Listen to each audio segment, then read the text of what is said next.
ప్రజల్లో తనకొచ్చే ఆదరణని చూడలేక తన పర్యటనల్ని అడ్డుకుంటున్నారు. కూటమి ప్రభుత్వం కావాలని ఎక్కడా లేనటువంటి ఆంక్షల్ని తన ప్రభుత్వంలో కూడా లేనటువంటి ఆంక్షలను కూటమి ప్రభుత్వం విధిస్తుందని చెప్పి జగన్ అయితే గట్టిగా వాదిస్తున్నారు.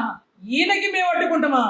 ఈయనలాగా ఒక మహిళ బయలుదేరుతుంటే మా ఇళ్ల దగ్గర మా కార్యకర్తలకు కూడా బయటికి రానికుండా ఆనాడు ప్రభుత్వంలో ఈ సైకో ప్రభుత్వంలో చేశాడు. ఆ పోలీస్ డిపార్ట్మెంట్ అంతా కూడా ఇళ్ల దగ్గర కార్యకర్తలు ఇళ్ల దగ్గర పెట్టాడు. నీకెవరో బాబు మేము అడ్డుకుంటుంది? నువ్వు స్వచ్ఛంగా బయట తిరుగుమని నీకు వదిలేశారు. ఎక్కడైనా నీకు అడ్డుకున్నారా? నువ్వు డబ్బులు ఇచ్చేసి యువతకి రెచ్చగొట్టేసి మెడల మీద నుంచి నీ టైర్లు పోలించేసి ఎవరో వాడు బెట్టింగ్ వాడు తాగి సరిపోతే కూటమి ప్రభుత్వం గురించి సరిపోయారు. ఎవరో భార్యాభర్తలను కొట్టుకుని సరిపోతే కూటమి ప్రభుత్వం గురించి సరిపోయారు. ఎవరో అత్తా కోడలు అక్కడ కొట్టుకుంటే కూటమి ప్రభుత్వం గురించి కొట్టుకున్నారు. ఇంకోటి అడుగుతున్నాము, సైకోను ఇన్ని మాటలు మాట్లాడుతున్నావు, ఒక్క మాట నాకు సమాధానం చెప్పు.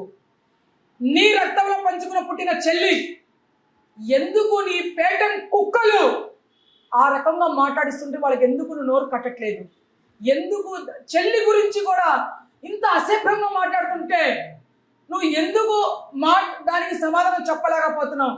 అంటే ఒక చెల్లికి, నీ రక్తంలో పంచుకున్న పుట్టిన చెల్లికే రక్షణ లేదంటే ఈ అక్క చెల్లెమ్మలకి నువ్వు ఎలగబెడతావా?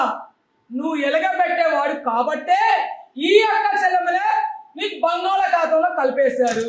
నీకు ఇంకా కూడా చింత సచ్చిన కూడా పులుపు సావలేదా? నీకు సిగ్గు రావట్లేదా? నీకు 151కి 11 ఎక్కడా నీకు సిగ్గు రావట్లేదా? ముందు సిగ్గు తెచ్చుకో.